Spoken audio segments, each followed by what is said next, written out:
Далее смотрите брифинг оперативного штаба по эпидобстановке в регионе. Узнаем, сколько человек заразились коронавирусом за минувшие сутки и принимаемых мерах против инфекции.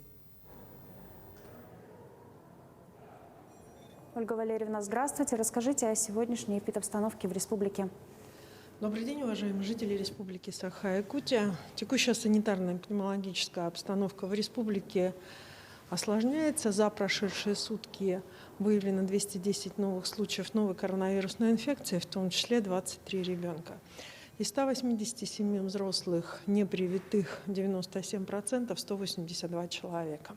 В стационарах у нас на настоящий момент по всей республике получают лечение 503 пациента, из них в состоянии средней тяжести 460 человек. В тяжелом состоянии у нас находится 43 пациента, из них 98% непривитых.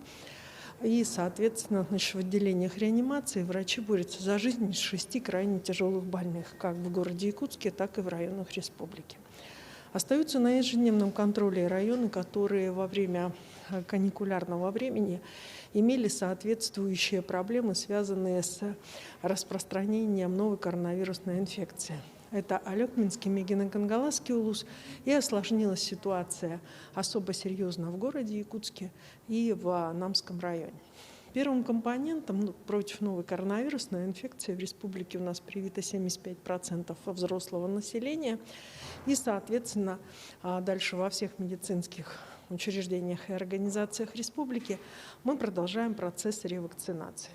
Как вы знаете, из сообщения оперативного штаба на территории республики был зарегистрирован случай заражения новым штаммом новой коронавирусной инфекции омикрон. И, соответственно, учитывая непосредственно серьезность и саму по себе скорость распространения данной инфекции на территории республики, случай является завозным. Сегодня подписан указ главы Республики Саха-Якутия, во-первых, о продлении мер повышенной готовности, режима повышенной готовности на территории республики по 1 марта 2022 года. Кроме того, возвращены ряд ограничительных мероприятий относительно предприятий общественного питания, работа которых сокращается на 1 час. И они начинают работать у нас опять с 6 утра до 12 ночи по графику и с соблюдением санитарно-эпидемиологических требований. Кроме того, с 15 января вход в торговые центры именно города Якутска также будет осуществляться по QR-коду. Необходимо обратить внимание на граждан, которые возвращаются из отпусков за пределами Республики Саха-Якутия. При непосредственно допуске на работу в обязательном порядке должны предъявлять отрицательный ПЦР.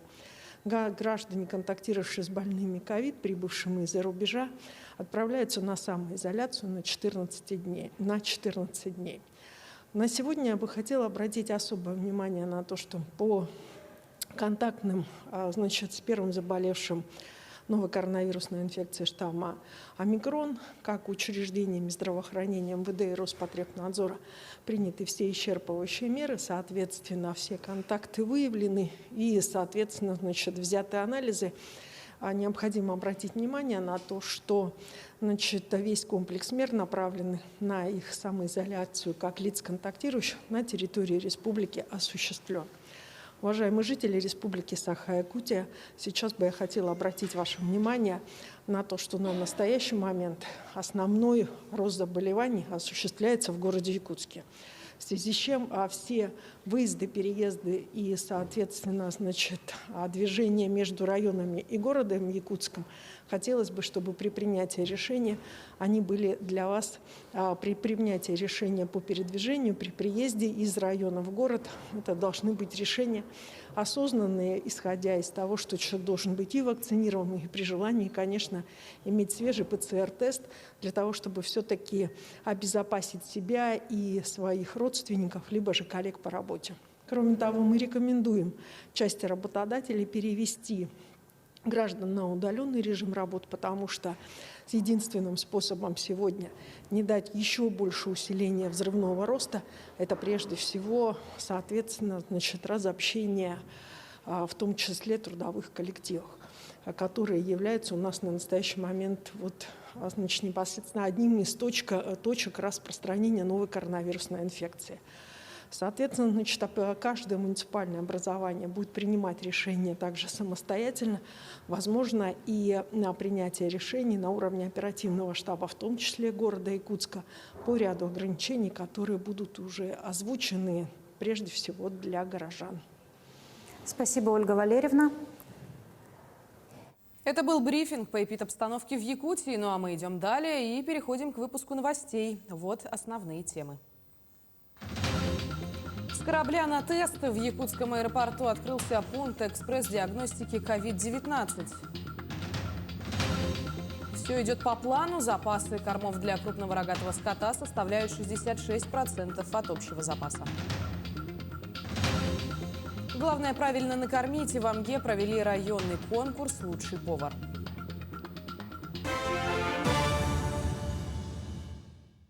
Айсен Николаев провел суженное заседание оперативного штаба по недопущению распространения COVID-19 в режиме видеоконференции в связи с выявлением на территории республики первого завозного случая штамма омикрон. Глава региона отметил обострение эпидситуации по новой коронавирусной инфекции. По данным оперштаба, по сравнению с прошлой неделей прирост заболеваемости отмечается в среднем на 50%. По количеству выявленных на 100 тысяч населения Якутия на 39-м месте среди регионов страны. Необходимо, коллеги, чтобы все установленные нормы санитарно-эпидемиологической безопасности, это и дезинфекция, это и масочный режим, это термометрия, требования самоизоляции при малейших проявлениях ОРВИ, они неукоснительно соблюдались, в том числе и в учебном процессе, и в организациях любой формы собственности. Прошу правительство рассмотреть вопросы, связанные с переводом людей на удаленную форму работы. Считаю, что это вполне возможно сделать без особого ущерба так, для работы. И прошу вот эти решения тоже достаточно оперативно принять, так, ну и по оперативными штабами в районах отработать. С учетом эпидситуации по новой коронавирусной инфекции, срок действия режима повышенной готовности и действующих ограничительных мер, направленных на противодействие и борьбу с дальнейшим распространением COVID-19, продлевается по 1 марта 2022 года. Соответствующий указ подписал глава Якутии. С учетом ухудшения эпидситуации с 15 января возобновляется требование о предъявлении совершеннолетними гражданами QR-кода для допуска в торгово-развлекательные центры, расположенные на территории Якутска.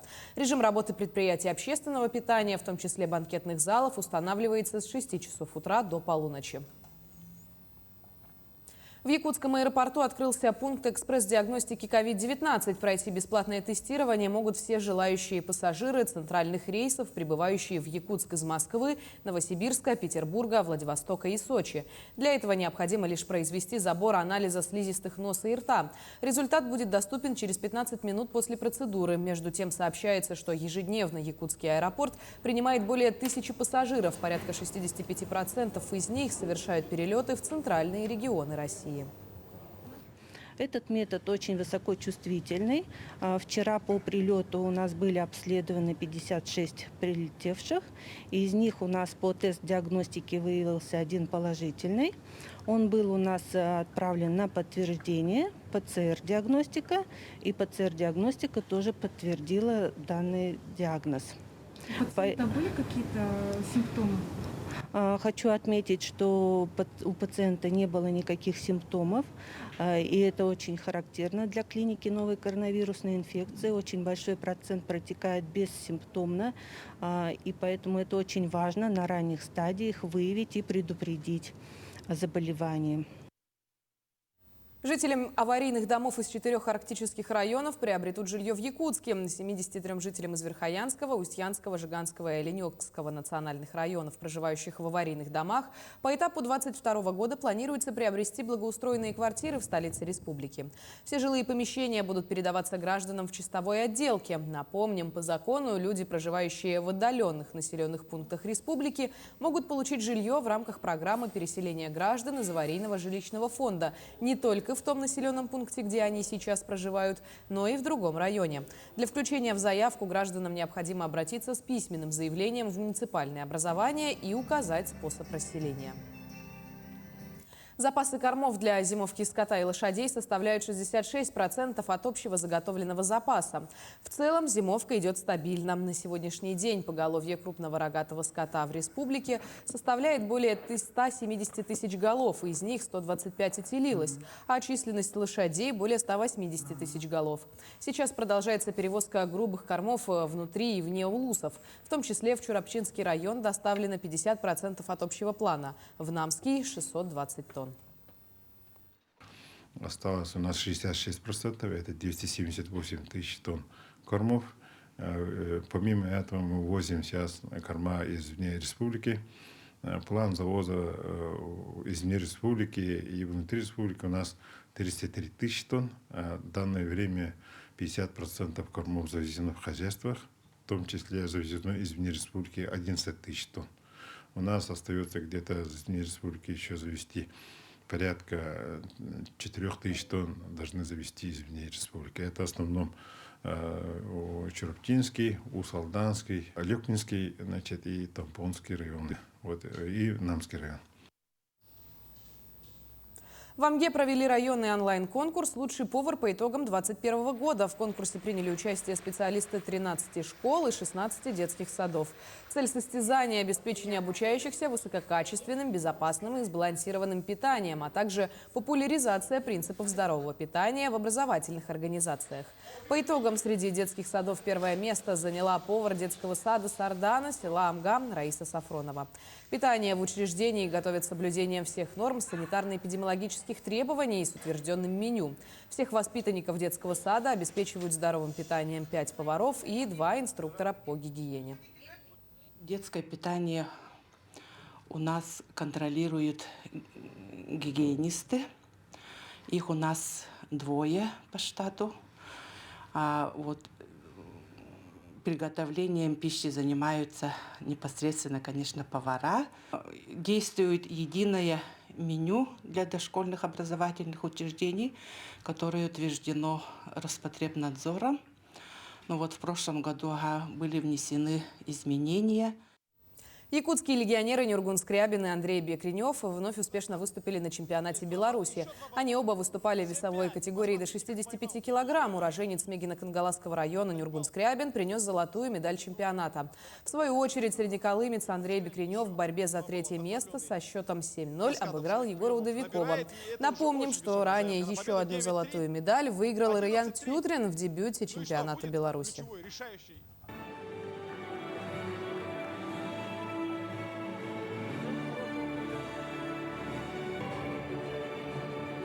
К этому часу это все новости. Оставайтесь с нами.